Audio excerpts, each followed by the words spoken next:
We have question 1. Magnesium is an important nutrient ion in green plants as it is an essential component of. Magnesium हमारे पास एक बहुत ही important nutrient ion है specially green plants में, क्योंकि green plants में photosynthesis के लिए जो पिगमेंट चाहिए होता है यानी कि क्लोरोफिल, उसका जो सेंट्रल एटम है that is magnesium. So it's an essential component of what? Chlorophyll.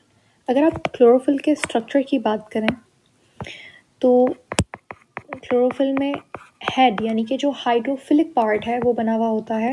Chlorophyll का हेड हाइड्रोफिलिक होता है यानी कि वाटर लविंग, तो वो बना हुआ होता है पॉर्फिरिन रिंग से.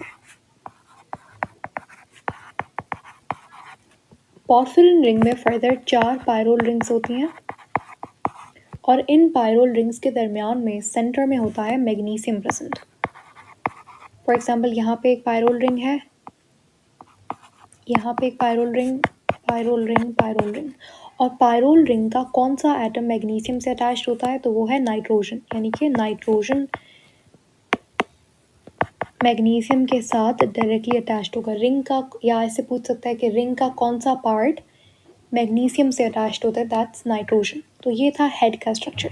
उसके बाद जो टेल है क्लोरोफिल की उसमें होती है फाइटोल रिंग. ठीक है, टेल जो है वो हाइड्रोफोबिक पार्ट होता है. हेड का काम होता है लाइट को कैप्चर करना एंड टेल का काम होता है क्लोरोफिल पिगमेंट को एंकर करके रखना थैलेकॉइड की मेम्ब्रेन में. ठीक है. क्वेश्चन 2 है हमारे पास. When a green plant performs photosynthesis at its maximum rate. जब एक green plant photosynthesis maximum rate पे परफॉर्म कर रहा है यानी कि रेट ऑफ फोटोसिंथेसिस मैक्सिमम है, बहुत अच्छा है, तब क्या होता है? The rate of water loss is low. अगर आप फोटोसिंथेसिस की अगर आप इक्वेशन देखो तो आपके पास क्या होता है? पानी के साथ कार्बन डाइऑक्साइड मिलता है तो ये ग्लूकोज बनाता है. और यहाँ पे प्रोडक्ट में आपके पास ऑक्सीजन गैस भी रिलीज होती है एंड H2O भी एज अ प्रोडक्ट रिलीज होता है. लेकिन नेट H2O आपके पास रिएक्टेंट के तौर पे इस्तेमाल होता है. ठीक है, कुछ रिएक्शंस में फोटोसिंथेसिस की वाटर प्रोडक्ट की तरह इस्तेमाल हो रहा है, लेकिन नेट गेन कुछ भी नहीं है वाटर का. नेट गेन 0 है वाटर का. ठीक है, लेकिन फिर भी आप इक्वेशन में लिखो तो वो गलत बात नहीं होगी. इसको आप यहाँ पे बैलेंस भी कर सकते हो. ठीक है, तो अगर आप इस इक्वेशन को देखो, जब रेट ऑफ फोटोसिंथेसिस मैक्सिमम है तो रेट ऑफ वाटर लॉस क्या होगा? लो होगा कि हाई होगा? वाटर लॉस का रेट हाई होना चाहिए क्योंकि मैक्सिमम रेट ऑफ फोटोसिंथेसिस है. ठीक है, पानी टूटता है फोटोसिंथेसिस के प्रोसेस में, तो the rate of water loss should be high if the rate of photosynthesis is high. उसके बाद कहता है water content of the plant will be low. अगर वाटर कंटेंट प्लांट में पानी कम है तो फोटोसिंथेसिस नहीं हो पाएगा मैक्सिमम रेट पे, तो ये ऑप्शन भी पॉसिबल नहीं है. ऑप्शन सी में कहता है the energy content of the plant will be low. अगर एनर्जी कंटेंट लो है यानी कि जो आप लाइट रिएक्शन में ATP और NADPH बना रहे हो, अगर वो लो है तो आपके पास डार्क रिएक्शन में ग्लूकोज कैसे बनेगा? The energy content will be unaffected. जो एनर्जी कंटेंट है प्लांट में यानी कि मैक्सिमम फोटोसिंथेसिस का मतलब क्या कि more glucose will be made. Maximum rate of photosynthesis का मतलब क्या होता है कि आपके पास ग्लूकोज ज़्यादा बन रहा है. अब ग्लूकोज अगर ज़्यादा बन रहा है तो H2O भी ज़्यादा चाहिए, तो इसीलिए ऑप्शन ए हमने एलिमिनेट किया. ऑप्शन बी भी सेम ही था वैसा, तो ऑप्शन बी भी ख़त्म हो गया क्योंकि वाटर लॉस ज़्यादा होगा, वाटर कंटेंट ज़्यादा होना चाहिए. और तीसरा एनर्जी यानी कि ATP NADPH2 भी ज़्यादा होना चाहिए. अगर आप ऑप्शन डी देखो तो उसमें कहता है energy content will be unaffected. अगर रेट ऑफ फोटोसिंथेसिस मैक्सिमम है इसका मतलब क्या कि जो ग्लूकोज बन रहा है वो ज़्यादा है. लेकिन अब ये वाला जो ग्लूकोज ज़्यादा बना है, much of it is use to where in respiration, यहाँ पे ग्रोथ में इस्तेमाल होगा. सो टोटल आपके पास जो स्टोर्ड एनर्जी होगी दैट वोंट बी इंक्रीज, वो सडनली इंक्रीज नहीं होगी अगर मैक्सिमम रेट ऑफ फोटोसिंथेसिस है भी तो. इस वजह से ऑप्शन डी सही जवाब है. दोबारा से समझो अगर नहीं समझ आया कि अगर रेट ऑफ फोटोसिंथेसिस ज़्यादा है इसका मतलब आपके पास ग्लूकोज ज़्यादा बन रहा है.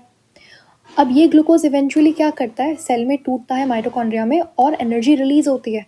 अगर थोड़ी देर के लिए भी मैक्सिमम रेट ऑफ फोटोसिंथेसिस है, ग्लूकोज ज़्यादा बन रहा है, तो एनर्जी कंटेंट पे कोई सडन अफेक्ट नहीं आएगा. It will be unaffected.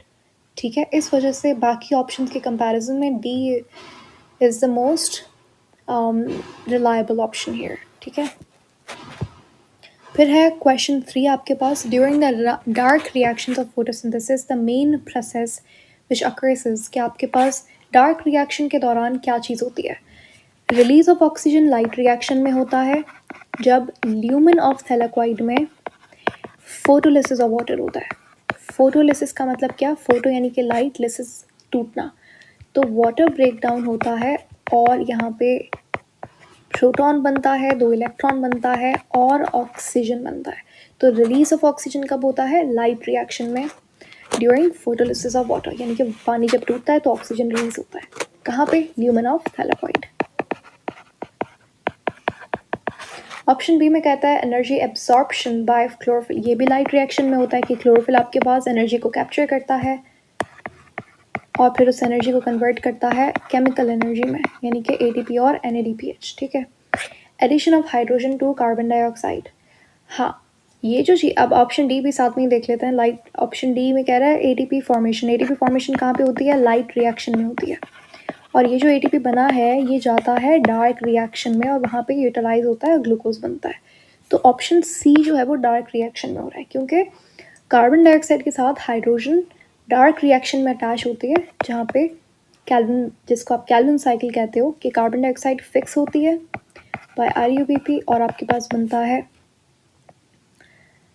PGA, 3 PGA बनता है, 3 अपना ग्लिसरेट, एंड देन उसके बाद ये 3 फॉस्फोग्लिसरेट इवेंचुअली ग्लिसरल्डिहाइड शुगर बनाता है, वो ट्रायोज बनती, ट्रायोज शुगर बनती है, वहाँ से फिर हम एक ट्रायोज को निकाल लेते हैं और दोबारा से RUBP रीजनरेट हो जाता है। तो पहले फिक्सेशन ऑफ कार्बन डाइऑक्साइड होती है, फिर क्या होती है, रिडक्शन होती है, जिसमें जो ग्लिसरेट बना है वो ग्लिसरल्डिहाइड में कन्वर्ट होता है, यानी कि यहाँ पे PGAL, जिसको आप G3 भी बोल सकते हो, 3 फॉस्फोग्लिसरल्डिहाइड। ये PGA क्या है, 3 फॉस्फोग्लिसरेट।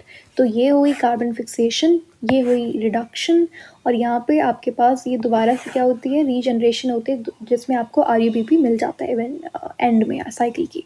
इस साइकिल को आप कैल्विन साइकिल कहते हो, जिसको आप डार्क रिएक्शन भी कहते हैं। तो एडिशन ऑफ हाइड्रोजन कहाँ पे होती है, सी, डार्क रिएक्शन में। Which statement about ATP is not true? It is used as an energy currency of cell. ATP हमारे पास energy currency की तरह इस्तेमाल होता है. It is the dollar or energy currency of the cell. It is formed only under aerobic conditions. तो ऐसी बात नहीं है, only गलत चीज़ हो गई यहाँ पे. It's not true. Option B सही है, लेकिन आगे भी देख लेते हैं, क्योंकि anaerobic के अंदर भी ATP तो बनता है, कम बनता है लेकिन बन रहा है. एनएरोबिक रेस्पिरेशन का मतलब यानी कि ऑक्सीजन की एब्सेंस में ग्लूकोज का टूटना एनएरोबिक रेस्पिरेशन कहलाता है. यहाँ पे आपके पास net gain of ATP 2 ATP का होता है, जबकि एरोबिक रेस्पिरेशन में 38 ATP बनता है या फिर 36 ATP बनता है यूकेरियोट्स में. तो ऑप्शन बी सही नहीं है यहाँ पे. ऑप्शन सी और डी ऑफ कोर्स सही होंगे. Some ATP is used to drive the synthesis of storage compounds. तो कुछ ATP आपके पास इस्तेमाल होता है ग्लूकोज बनाने के लिए, ठीक है. It provides the energy for many different biochemical reactions. Actually yes, ठीक है. तो ऑप्शन बी सही जवाब नहीं है. Then we have question 5, glycolysis. Glycolysis आपके पास फर्स्ट स्टेप है किसका, रेस्पिरेशन का, सेल्यूलर रेस्पिरेशन का, जहाँ पे रेस्पिरेशन, ठीक है,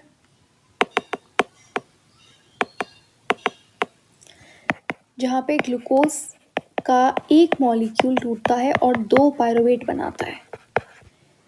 तो यहाँ पे क्या होता है, net gain of ATP 2 ATP का रहता है और NADH भी मिलता है 2, ठीक है. तो ये आपके पास प्रोडक्ट्स होता है ग्लाइकोलिसिस के. Produces no ATP, wrong. Takes place in mitochondria, wrong, क्योंकि ये कहाँ पे होता है, साइटोप्लाज्म में होता है, या फिर साइटोसोल आप कह सकते हो. Is same as fermentation. तो ग्लाइकोलिसिस एरोबिक और एनएरोबिक दोनों के अंदर सेम रहता है. और ऑप्शन डी देखते हैं, reduces 2 molecules of NAD plus for every glucose molecule processed. तो ऐसा ही है कि आपके पास 2 NADH प्लस रिड्यूस होते हैं और बनता है क्या, NADH बनता है 2, ठीक है। इसीलिए ऑप्शन डी आपके पास एकदम सही जवाब है। और ऑप्शन बी इसलिए सही जवाब नहीं है क्योंकि it's not the same as fermentation. Glycolysis दोनों में सेम रहता है, यानी कि एनारोबिक और एरोबिक रेस्पिरेशन में पहला स्टेप दोनों में सेम रहता है, क्योंकि ग्लाइकोलिसिस में ऑक्सीजन की ज़रूरत नहीं है इस वजह से। लेकिन फर्मेंटेशन आगे भी ग्लाइकोलिसिस के या तो लैक्टिक एसिड बनता है या तो इथेनॉल बनता है, उस पूरी चीज़ को आप फर्मेंटेशन कहते हो। So glycolysis is not exactly same as fermentation. Thus we are going to go with option D. Question 6 है हमारे पास, the citric acid cycle. Citric acid cycle को आप ट्राई कार्बोक्सिलिक एसिड साइकिल यानी कि TCA या फिर क्रेब्स साइकिल भी कहते हैं, जो कि सेल्यूलर रेस्पिरेशन का सेकेंड स्टेप है और ये माइटोकॉन्ड्रिया के मैट्रिक्स में होता है। और यहाँ पे कितना कार्बन डाइऑक्साइड, ATP, NADH बन रहा है, वो सारी चीज़ें आपको अच्छे से याद होनी चाहिए। देखते हैं यहाँ पे राइट स्टेटमेंट चूज़ करनी है। Takes place in mitochondria, mitochondria के मैट्रिक्स में होता है, ठीक है। Reduces 2 molecules of NAD+ for every glucose molecule processed. अब मैं यहाँ पे एक चीज़ आपको बताऊँ, छोटी सी ट्रिक है, आपने याद रखनी है कि सिट्रिक एसिड साइकिल में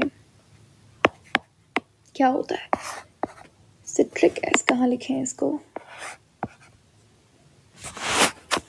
सिट्रिक एसिड साइकिल यानी कि क्रेब्स साइकिल में आपने एक चीज़ याद रखनी है, 2 2 4 6, जस्ट दैट, ये आपने याद रखना है।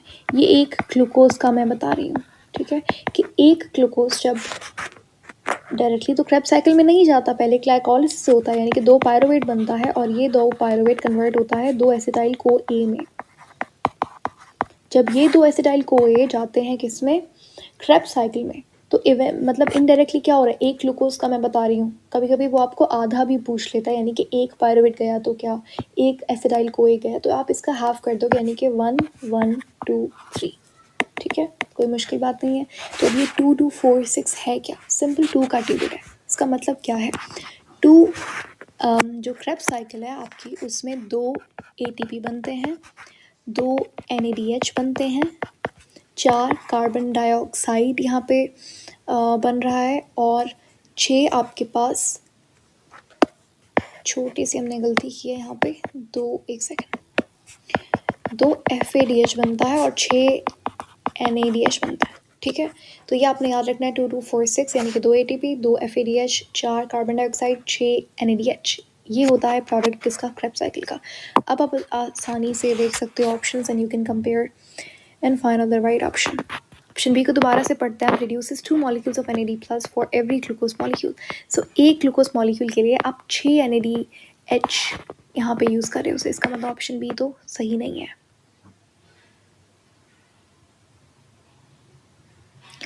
फिर है, is the same as fermentation, it's not the same as fermentation, has no connection with respiratory chain, तो डेफिनेटली क्रेब्स साइकिल का कनेक्शन रहता है ETC के साथ, ठीक है, तो ये भी सही नहीं होगा। तो ऑप्शन कौन सा सही है यहाँ पे, ऑप्शन ए सही है कि ये माइटोकॉन्ड्रिया में होता है, ठीक है।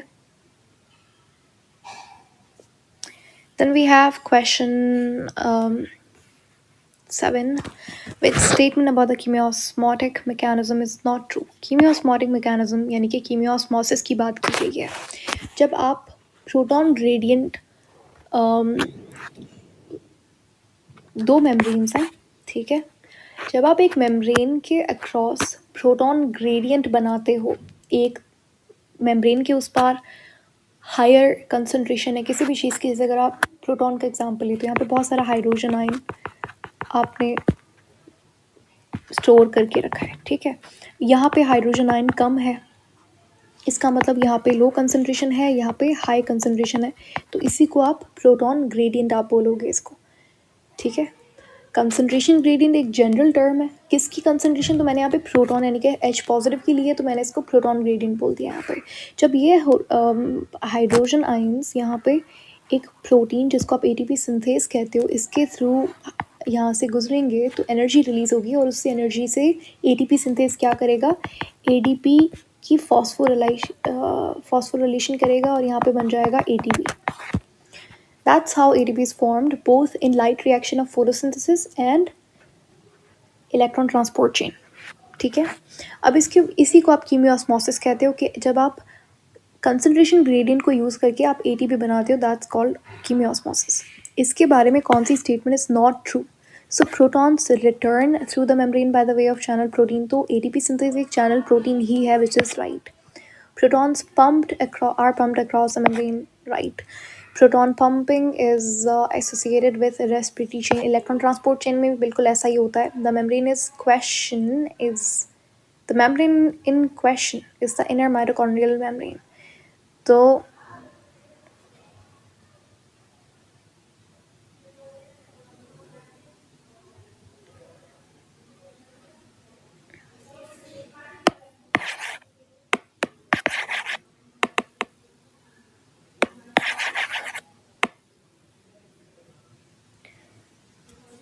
ऑप्शन ए में कहता है proton return through the membrane bye a way of a channel protein.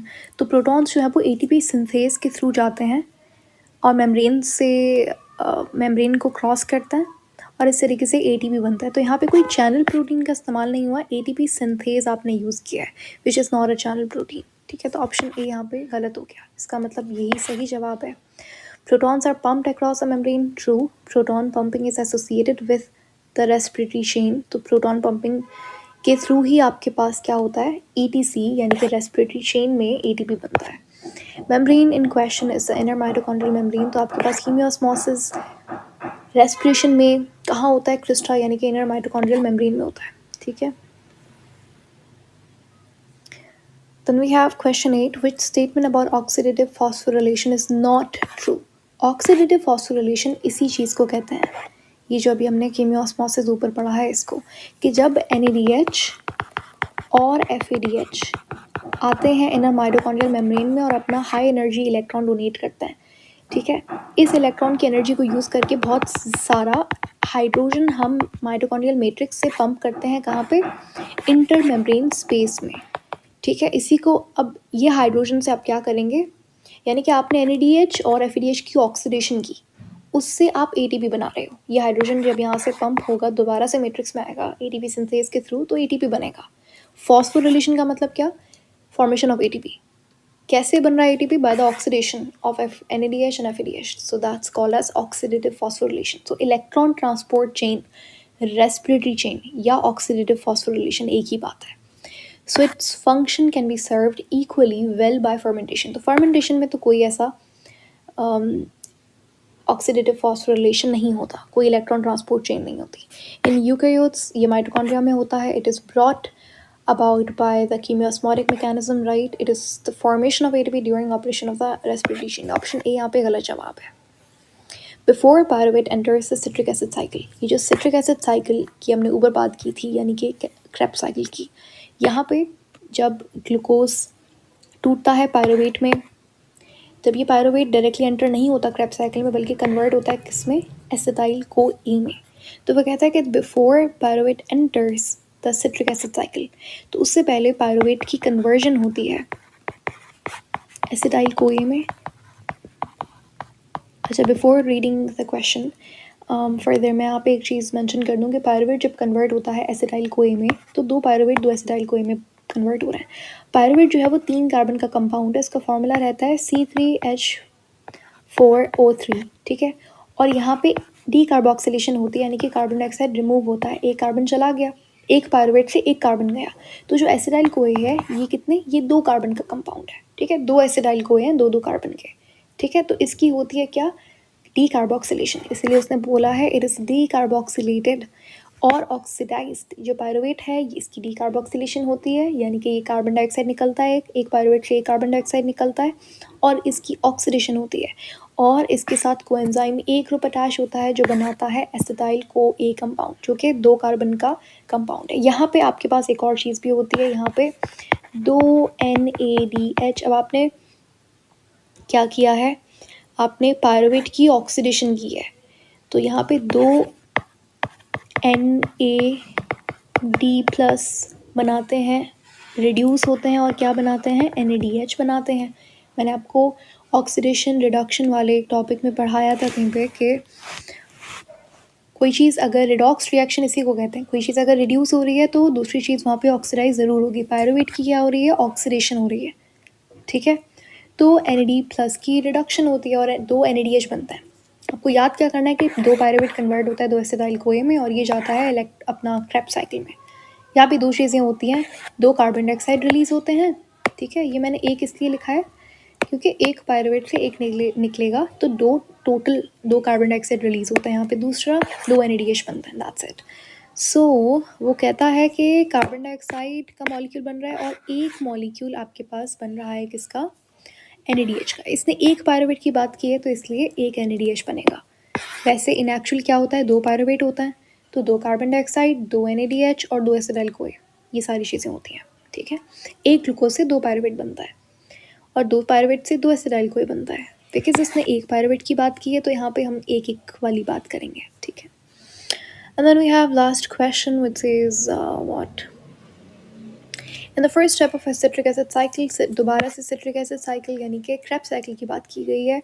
Acetyl co A reacts with oxaloacetate to form, okay that's a good question. जो आपके पास क्रेब्स, गुड क्वेश्चन तो क्या ही, एक बहुत ही स्टेटमेंट बेस्ड क्वेश्चन आप बोल सकते हो। बस एक आपने क्रेब साइकिल जो है वो याद करनी है और क्या होता है वहाँ पे क्रेब साइकिल में फर्स्ट स्टेप ही क्या होता है कि ऑक्सैलो एसिटेट जो है, अच्छा मैं बता दूँ, ऑक्सैलो एसिटेट 4 कार्बन का कंपाउंड है। अब जब ये एसिटाइल कोए के साथ मिलता है जो कि 2 कार्बन का कंपाउंड है तो क्या बनेगा, 6 कार्बन का कंपाउंड बनेगा जो कि क्या है, सिट्रेट है। तो पहला आपके पास क्या होता है कि ऑक्सैलो एसिटेट, ये फर्स्ट स्टेप है सिट्रिक एसिड साइकिल का। ऑक्सैलो एसिटेट के साथ मिलता है एसिटाइल कोए और बनता है सिट्रेट। मैंने बता भी दिया कैसे कैसे, ये देखो ये 4 कार्बन, ये 2 कार्बन का कंपाउंड, दोनों ने मिलकर बना दिया 6 कार्बन का सिट्रेट।